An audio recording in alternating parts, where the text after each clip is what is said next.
Welcome to my channel Science with Mosmi. Let's start our chapter. We are continuing class 6 science curiosity chapter 4th exploring magnets. चलिए अब देखते हैं 4.4 attraction and repulsion between magnets. Attraction and repulsion between magnets. अगर दो इस activity 4.5 में हम ये एक्सपेरिमेंट करने वाले हैं. देखो हम लेंगे पेयर ऑफ बार मैग्नेट्स. दो बार मैग्नेट लेंगे जो कि ए और बी कहेंगे उसको, और उसका on which north and south poles have been marked. इसी ए का और बी का हमारा ए नॉर्थ पोल और साउथ पोल ये दोनों अच्छी तरह मार्क किया गया है. देखते हैं इसमें क्या क्या होता है. ये रहा हमारा.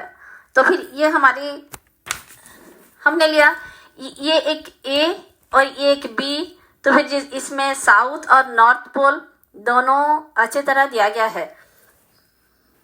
अब क्या करेंगे, place the longer side of the magnet A over 4 और 5 round separate pencil as shown.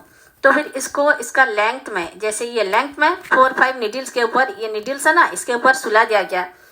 और फिर now bring one and of the magnet B near the end of magnet A, place on the pencils. तो फिर इसका इसके ऊपर इसको सुला दिया गया. और हमने ये जो बी मैग्नेट है, ये जो बी मैग्नेट है इसका वन एंड को हम ए के पास लाए, इसके पास लाए. तो फिर क्या होगा, ये इसका नॉर्थ पोल जो है इसका साउथ पोल के पास आ रहा है. तब क्या होगा, make sure that the two magnets do not touch. जब हम इसको ला रहे हैं, ये बी को जब हम इधर ला रहे हैं तो फिर ये एक दूसरे को टच नहीं करना चाहिए. फिर हमने क्या किया, एक दूसरा केस यहाँ पर आ जाइए. केस बी हुआ, इसमें हमने क्या किया, bring the other end of the magnet. पहले हम नॉर्थ पोल लाए थे, अभी हम साउथ पोल लाएंगे. The other end of the magnet B near the same end of magnet A. Magnet A की इसे साउथ पोल के पास हम लाएंगे. तो फिर does the magnet A on the pencils begin to move. क्या अभी भी ये मूव करने लगा क्या? हाँ बिल्कुल, ये दोनों केस में इसने मूव किया. हम अगर देखेंगे कि कौन से कंडीशन में ये कैसे मूव किया, तो वी विल सी दैट जब ये on like poles, when we will see that when on like poles of two magnets, that is the north pole and the south pole. Case A में आ जाइए, north pole and south pole, these are the unlike poles of the magnet. They comes together, then they attract each other. आप देख रही हैं ये थोड़ा इस तरफ खिसक आया है, it has come closer. But in the second case, in this case क्या हुआ है, the like poles, that is either the north poles or the south poles. Here both the south poles are together. Here you can find repulsion. The both poles repel each other. एक दूसरे के ये इस तरफ slide किया गया है, यानी कि दूर चला गया है. इसी से हमें क्या पता चला, unlike poles of two magnets, that is the north pole and the magnet and the south pole of another magnet, they attract each other. एक दूसरे को अट्रैक्ट करते हैं. पर द लाइक पोल्स हो जाए, जैसे कि the either the north poles और the south poles of both magnet, they repel each other. जब अनलाइक होगा तब ये अट्रैक्ट करेंगे, और जब लाइक पोल्स होगा तब ये रिपेल करेंगे, यानी कि सेम पोल नहीं होना चाहिए. दूसरा है तो चलेगा. ये एक्टिविटी हम, चलिए अब ये एक्टिविटी हम करते हैं. दो बार मैग्नेट नहीं लेके हम क्या करेंगे, एक आयरन बार लेंगे. तो क्या ऐसे ही वो जैसे मैग्नेट के साथ दिखाता था रिपल्सन और अट्रैक्शन ऐसे दिखाएगा? नहीं. क्या होगा, हमने देखा both the ends of the iron bar will attracted by both the north and south poles of the magnet. हम चाहे साउथ पोल पास लाएं या फिर नॉर्थ पोल पास लाएं, ये जो आयरन बार है हमेशा ये अट्रैक्टेड ही होगा. तो फिर इससे क्या पता चला, from this activity we find that the magnet can be identified by its property of repulsion. एक मैग्नेट का ऐसा प्रॉपर्टी है रिपल्सन, जिससे हमें पता चलेगा अरे ये मैग्नेट है, क्योंकि अट्रैक्टेड सभी होंगे, आयरन बार होगा, निकेल बार होगा, कोबाल्ट बार होगा, सब होगा। निकेल ये सारे होंगे, पर रिपल्सन करेगा सिर्फ मैग्नेट में। Activity 4.6 let us experiment. तो फिर एक्टिविटी 4.6 में take a magnetic compass and a bar magnet. हमने एक मैग्नेटिक कंपास लिया और एक बार मैग्नेट लिया। तो फिर place the magnetic compass over a horizontal surface and wait for its needle to come to rest. Magnetic compass लेके हमने वो कुछ टाइम डिफ्लेक्ट करेगा, इधर उधर स्विंग करेगा, फिर रेस्ट में आएगा। अब क्या करेंगे, now slowly the bring north pole of the bar magnet. Bar magnet का नॉर्थ पोल लाएंगे close to the north pole of the compass. Compass needle के नॉर्थ पोल और बार मैग्नेट के नॉर्थ पोल दोनों पास पास लाएंगे। तो क्या होगा, हमने कुछ देखा। What do you observe, does the needle deflect. हाँ, नीडल तो थोड़ा डिफ्लेक्ट कर रहा है, यानी कि थोड़ा हिलता डुलता हुआ हमको नजर आएगा। और इसको हम रिपीट करेंगे। अब क्या करेंगे कि south pole of the magnet को हम लाएंगे, उसके पास लाएंगे। पहले नॉर्थ पोल के पास साउथ पोल लाए थे, नॉर्थ पोल के पास नॉर्थ पोल लाए थे। अब north pole of bar magnet की जगह हमने लाया साउथ पोल। तब जैसे ही हमने फर्स्ट केस में देखा था, यहाँ पर भी देखो, ये है the common position of the, हमारी common position of the needle ऐसे ही रहने वाला है, कंपास नीडल। पर जब ये हमारे नॉर्थ पोल पास आ रहा है, नॉर्थ पोल के पास, तो ये थोड़ा ऐसे डिफ्लेक्ट हो गया है इस तरफ, यानी कि दूर चला गया है, यानी कि रिपल्सन हुआ है। पर इसी केस में देखा जाए तो हमारे साउथ पोल जब ये नॉर्थ पोल के पास आ रहा है, तो फिर क्या है, ये अट्रैक्टेड होकर नीडल का शेप ऐसी रहना चाहिए, ये लेफ्ट की ओर झुक गया है, यानी कि यहाँ पर अट्रैक्शन हुआ है। नीडल ऐसा रहना चाहिए, नीडल हमको ऐसा मिल रहा है, मतलब ये जो डिस्टेंस है अट्रैक्शन हो रहा है। तो फिर है ना जो हमने पढ़ा था कि like poles repel each other, unlike pole attract each other. When north pole of the magnet is brought closer to the north pole of the compass needle, it moves away as shown in figure. तो फिर when the south pole of the magnet is brought close to the north pole of the compass needle, it moves closer. जब अलग अलग होगा तो फिर वो attracted होगा। Okay, let's start activity 4.7. 4.7 में हम क्या करने वाले हैं, जैसे हमने 4.6 में किया था ऐसे ही करना है, पर हमें without disturbing the bar magnet. ये बार मैग्नेट को हम डिस्टर्ब नहीं करेंगे, या फिर ये मैग्नेटिक कंपास को भी हम डिस्टर्ब नहीं करेंगे। और इसके साथ साथ हम क्या करेंगे, एक पीस ऑफ वुड, ये देख रहे हैं ना, एक पीस ऑफ वुड को हम बीच में रखेंगे बिटवीन देम, और वो भी परपेंडिकुलर रहना चाहिए, यानी कि 90 डिग्री में रहना चाहिए, है ना, पूरा सीधा खड़ा है। और to the table as shown in figure 4.10। तो फिर ऐसे हमने देखा।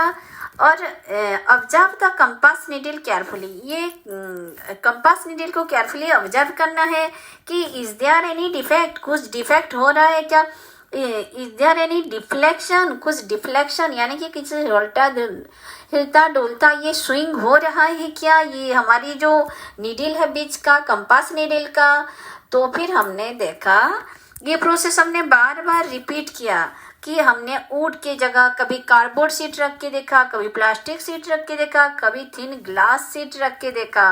तो फिर ये हमारी टेबल में लिखना है कि हमने वुड पीस रखा बीच में, कुछ ऑब्जर्वेशन, कुछ चेंज आया, नो। हमने कार्डबोर्ड रखा, कुछ उसका नीडल में चेंज आया, नो। हमने एक प्लास्टिक पीस रखा, इसमें भी कुछ चेंज नहीं आया। और ग्लास पीस रखा, यानी कि जैसे ही था अट्रैक्शन ऐसे ही रहेगा। There is no appreciable change in the deflection of the needle when a sheet any of the above material is placed between. इससे हमें क्या पता चला, we can conclude that the magnetic effect can act through non-magnetic material. If you put on non-magnetic material like the glass wood also, it will not be affected. The attraction will be same as before. Fun with magnet 4.5. रस्मा को अब magnet के बारे में बहुत सारी चीज पता चल गया है। वो मैग्नेट को लेके बहुत एक्साइटेड है। अब वो चाहती है कि अगले स्कूल फेयर में वो मैग्नेट को लेके कुछ फन एक्टिविटीज करें. You may try making these yourself and also think of some more fun ideas. ऐसे आपको भी कोई नया आइडिया सोच रहा है, आप अवश्य वो ट्राई कर सकते हैं. और फिर जैसे देखो एक गार्लैंड बनाना, एक गार्लैंड ऐसे आप बना सकते हैं. गार्लैंड देख रहे हैं, गार्लैंड मतलब क्या है? माला. ऐसे माला बना सकते हैं. कैसे? क्योंकि कुछ थिंग्स साउथ पोल में अट्रैक्टेड होंगे और बहुत सारे थिंग्स नॉर्थ पोल में भी अट्रैक्टेड होंगे, क्योंकि पोल एरिया में आपको पता है अट्रैक्शन ज़्यादा होता है और बीच में थोड़ा कम होता है. ऐसे ही एक गार्लैंड बन सकता है. Magnets can move some objects without touching them. Magnet की मदद से आप उसको किसी चीज़ को टच नहीं करके उसको मूव कर सकते हैं. तो ये तो बहुत ही मज़ेदार और अमेजिंग बात है. चलिए ऐसे ही कुछ एक्टिविटीज करते हैं. हमने लिया एक कार्डबोर्ड ट्रे. कार्डबोर्ड के ऊपर एक स्टील का बॉल है और इस बॉल को हम मूव कर सकते हैं. कैसे? By putting one magnet back to the cardboard tray. तो फिर we can take the steel balls out of the maze by moving a magnet below the cardboard tray. Cardboard tray के नीचे मैग्नेट रख के हम ये स्टील बॉल को move कर सकते हैं और ये ऐसे आसानी से मूव कर सकता है आगे आगे. आपको जैसे जादू जैसा लगेगा. Can we pick out a steel paper clip fallen in water using a magnet without making our fingers or the magnet weight? तो फिर ये जो ग्लास है इसमें अगर नीचे एक स्टील का ये हमारा पिन पड़ा है तो इसको हम कैसे ऊपर उठा सकते हैं? एक मैग्नेट को ऐसे ही ऊपर चालू करेंगे, नीचे से होके ऊपर लेकर जाएंगे तो फिर धीरे धीरे ये जो क्लीव है ये भी नीचे से ऊपर जाएगा. है ना मजे की बात. चलो और देखते हैं. Will the two cars speed towards each other or run away from each other when brought closer? ये दो कार खिलौना कार है और इसको हम चाहे तो पास ला सकते हैं और चाहे तो दूर भी इसको भगा सकते हैं. कैसे ऐसे होगा? ये ऐसे हो सकता है. देखो जैसे कई मैग्नेट्स में क्या होता है, नॉर्थ पोल और साउथ पोल जो है उसको नॉर्थ पोल को एन, साउथ पोल को एस लिखा जाता है. पर किसी किसी मैग्नेट्स में ये north pole is indicated by white dot. यहाँ पर आप देख रहे हैं ना, ये जो नॉर्थ पोल है ये व्हाइट डॉट है और ये भी राइट साइड में यहाँ पर भी ये व्हाइट डॉट है. तो फिर ये दो नॉर्थ पोल अगर पास पास रहेंगे तो क्या होगा? ये होगा हमारे रिपल्सन और दोनों एक दूसरे से दूर भागेंगे. They will go away. तो फिर अगर ये अलग अलग पोल्स होगा तो फिर ये दोनों पास आ जाएंगे. Sometimes the north pole of a magnet is also it is painted as red and south pole is painted as blue. कभी कभी नॉर्थ पोल को हमारी रेड कलर दिखाया जाता है और साउथ पोल को ब्लू भी दिखाया जाता है. ये आपको पता होना चाहिए. चलो आपने मैग्नेट के बारे में तो इतने सारी चीज जाने, अब आप मैग्नेट की केयर कैसे करोगे इसके लिए हम जान लेते हैं 8 बातें. क्या क्या है वो? पहला, कीप मी इन पेयर्स. मैग्नेट आपको कुछ रिक्वेस्ट कर रहा है. देखो, यू कीप इन पेयर्स यानी कि जोड़ी साथ में रखो. और कैसे? With unlike poles on the same side. ये हो गया हमारी पहली बात कि जो अलग अलग साउथ पोल नॉर्थ पोल साथ रखोगे और नॉर्थ साउथ साउथ नहीं रखोगे. फिर क्या करना है? Keep a piece of wood in between them. ये हो गया हमारी सेकेंड बात. दोनों हमारी मैग्नेट के बीच एक वुडन पीस रखोगे. फिर क्या करोगे? Place 2 pieces of soft iron across the ends. उसका एंड्स में ये हो गया हमारी तीसरी बात, आप सॉफ्ट आयरन पीस रखेंगे. फिर चलिए देखते हैं. डू नॉट हीट मी. इसको हीट नहीं करना है, गर्म नहीं करना है, इसको ड्रॉप नहीं करना है, नीचे नहीं गिराओगे. या फिर इसको हैमर में आप हथौड़ा में इसको नहीं मारोगे, इसको दर्द होता है. ये नन्हा मुन्ना जान है, ये बहुत सॉफ्ट है. तो फिर ऐसा नहीं है, ये इसको हैमर में नहीं करना चाहिए, हथौड़ा में नहीं यूज करना चाहिए इसके ऊपर, अदरवाइज इसका मैग्नेटिज्म लॉस हो जाएगा. Do not keep me. इसको मोबाइल के पास नहीं रखना चाहिए या फिर रिमोट कंट्रोल के पास भी नहीं रखना चाहिए. इससे रहेगा आपकी मैग्नेट बिल्कुल सुरक्षित. Okay, thank you. Thanks for watching my video. If you like the video then please subscribe the channel, press the bell icon so that you can get the latest chapter uploaded by me. With this we complete our chapter. Thank you.